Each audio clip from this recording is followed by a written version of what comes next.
Hello students. पिछले part में आप पढ़ते आ रहे थे टैक्सोनॉमिक कैटेगरी के बारे में।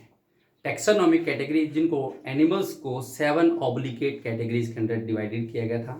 Species, genus, family, order, class, phylum या डिवीजन और किंगडम। इनमें से आप ऑर्डर तक पढ़ चुके हैं। नेक्स्ट वन ये आता है क्लास। क्लास जो है it is the higher kingdom. किससे? ऑर्डर से। It is the higher category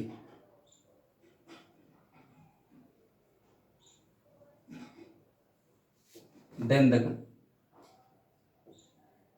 order. Order से हायर कैटेगरी है।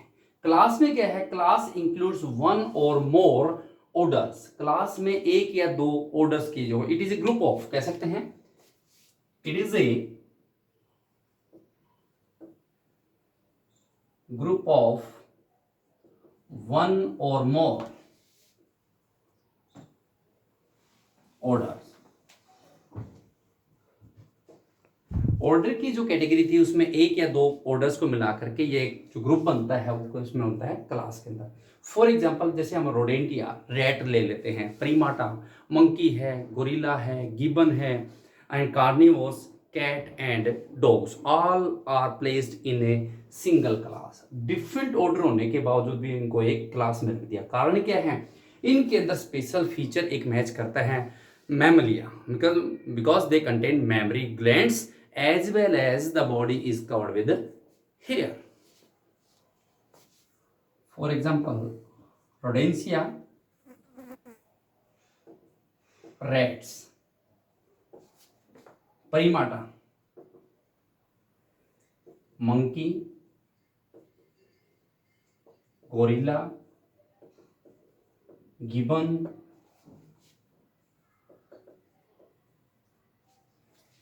and carnivores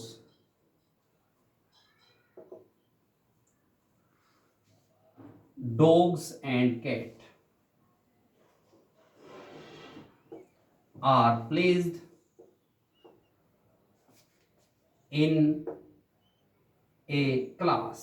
सभी को अलग अलग कैटेगरी होने के बावजूद भी एक क्लास में रखा गया।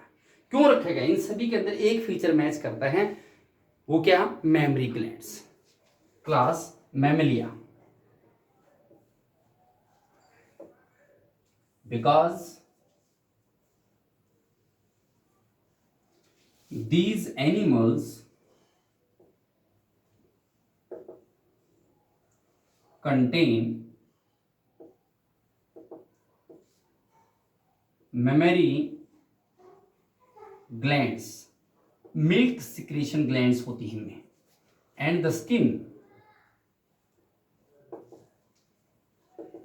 Is covered with hairs. इनमें एक फीचर तो कम से कम मैच करता है, मेमरी ग्लैंड्स हैं, इनमें मिल्क सिक्रीशन ग्लैंड्स प्रेजेंट होती हैं। All these animals contain milk secretion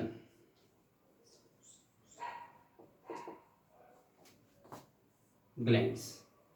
इस फीचर के आधार पर अलग अलग कैटेगरी और एनिमल्स के होने के बावजूद भी इनको एक ही क्लास में रख दिया गया। कौन सी क्लास? मैमलिया के अंदर। मैमलिया क्यों? क्योंकि इनके अंदर मेमरी ग्लैंड्स होती हैं और स्किन जो है वो हेयर से कवर्ड होती है। ये था क्लास के बारे में। इससे हायर कैटेगरी में चलते हैं तो प्लांट्स के लिए तो डिवीजन और एनिमल्स के लिए फाइलम होता है। फाइलम और division.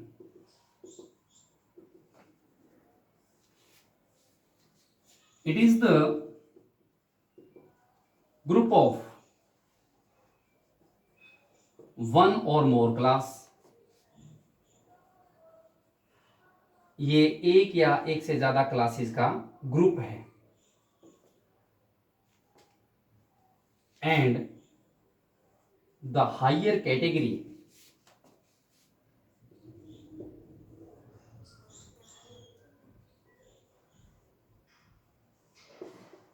Then the class. Phylum represent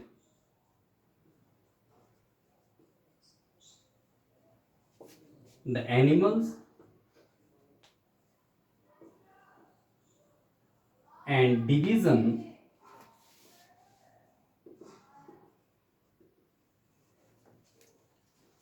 to the plants. अब डिफरेंट ऑर्गेनिज्म को, डिफरेंट वन और मोर क्लासेस को एक ही ग्रुप में क्यों रखा है? इसका मतलब इनमें कोई न कोई ऐसा फीचर मिलता होगा। जैसे कि आप एम्फीबियन, मेंढक वगैरह कह सकते हैं, फिशेस हैं, एज वेल एज बर्ड्स हैं, रेप्टिलिया हैं, जैसे क्रोकोडाइल। ये सभी एक ही फाइलम के अंदर, एनिमल में, फाइलम में रख दिया गया है। कौन सा? Chordate. For example amphibian, fishes, reptilia and birds all put into the animal phyla.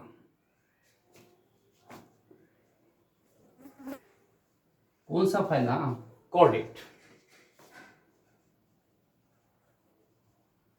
Chordata के अंदर। अब कोर्डेटा क्या होते हैं? कुछ एनिमल्स के अंदर अपने लाइफ टाइम में, और कुछ all of the life times, उनमें नोटोकोड प्रेजेंट होता है। स्पाइनल कोड के ऊपर एक होलो सिलेंड्रिकल स्ट्रक्चर होता है, वो नोटोकोड। जिनमें नोटोकोड प्रेजेंट होता है उनको बोलते हैं कॉर्डेट्स, जिसमें प्रेजेंट नहीं होता उनको कहते हैं नॉन कॉर्डेट्स।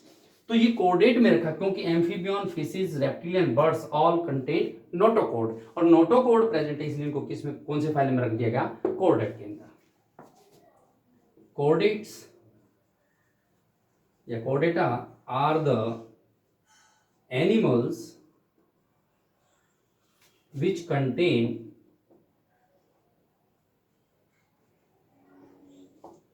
notochord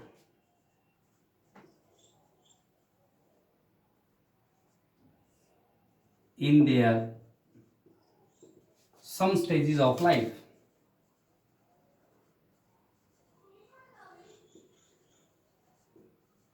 इनके लाइफ में कुछ स्टेज में, कुछ लाइफ टाइम में नोटोकोड प्रेजेंट होता है। जिनके अंदर नोटोकोड प्रेजेंट होता है वो सारे के सारे एनिमल क्या होते हैं? कॉर्डेट्स। जिसमें नहीं प्रेजेंट होता वो होते हैं non chordates.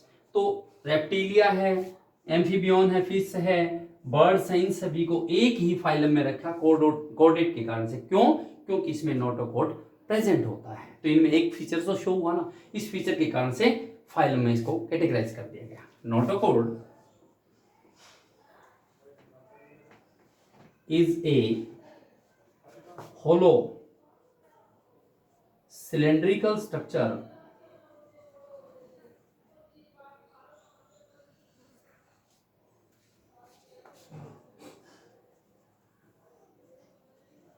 present over the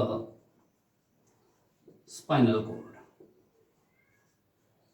notochord वो फीचर है, नोटोकोड एक होलो सिलेंड्रिकल स्ट्रक्चर है जो नोटोकोड स्पाइनल कोड के पास प्रेजेंट होता है। जिसमें नोटोकोड है वो कोर्डेट। तो ये सारे के सारे एक ही फाइलम में रख दिया गया, एनिमल के अंदर फाइलम। इसी प्रकार प्लांट्स में इस स्टेज की डिवीजन को क्या बोलते हैं? स्टेज की कैटेगरी क्या बोलते हैं? Division. Same the category in plants is called division. और प्लांट्स के अंदर इसी प्रकार की जो कैटेगरी, स्टेज की जो कैटेगरी है, जैसे कि एनिमल में फाइलम और प्लांट्स के अंदर डिवीजन, इस स्टेज की कैटेगरी को प्लांट्स में किस नाम से जानते हैं? डिवीजन के नाम से। And next one is last. कौन सा? किंगडम।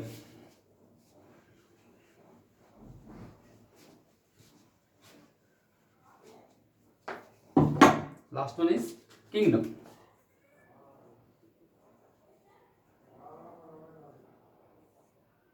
टेक्सोनोमिक कैटेगरी की सबसे हाईएस्ट जो कैटेगरी है वो कौन सी है? किंगडम है। It is the highest category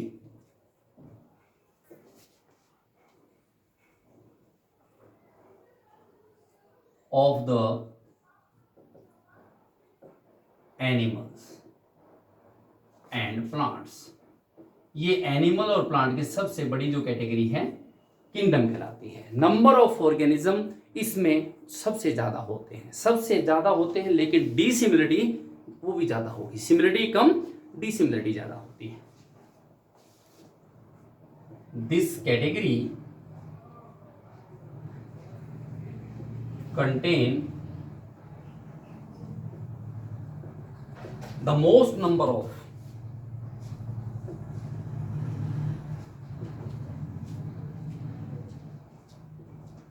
organisms. सबसे ज्यादा नंबर ऑफ ऑर्गेनिज्म कौन सी कैटेगरी में है?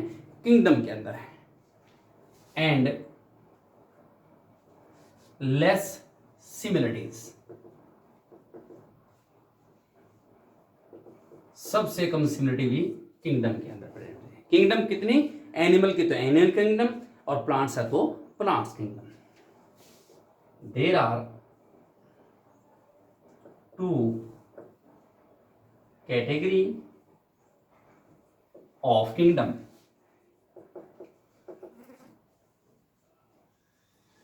एनिमल किंगडम, कौन सी animal kingdom?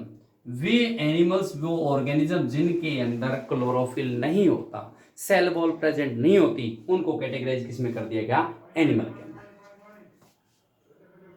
The organisms lack of chlorophyll and cell wall are categorized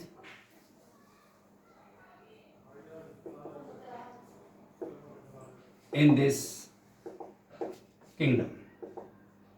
इसके अंदर वो एनिमल्स, वो ऑर्गेनिज्म जिनके अंदर क्लोरोफिल नहीं होता और सेल वॉल प्रेजेंट नहीं है, उनको तो किस में कैटेगराइज कर दिया? एनिमल किंगडम के अंदर।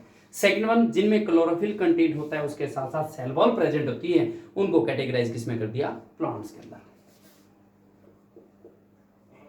The organisms which contain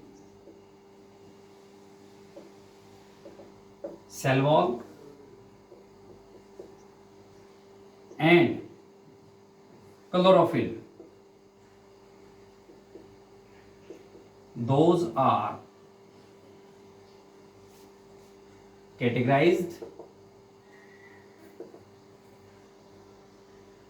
in plants kingdom। It means there is 2 type of kingdom, plants kingdom and animal kingdom। animal kingdom के अंदर वो ऑर्गेनिज्म जिनमें क्लोरोफिल नहीं होता, सेल वॉल प्रेजेंट नहीं होती, क्योंकि सेल वॉल सेलुलोज की प्रेजेंट होती है। तो सेल वॉल और सेलुलोज की जिसमें लैक कमी होती है, वो उन ऑर्गेनिज्म को तो एनिमल किंगडम के अंदर, और जिनमें ये प्रेजेंट होता है उनको किसमें कैटेगराइज कर दिया? प्लांट्स किंगडम के अंदर। तो ये थी हमारी taxonomic category of the different type of organism. Clear?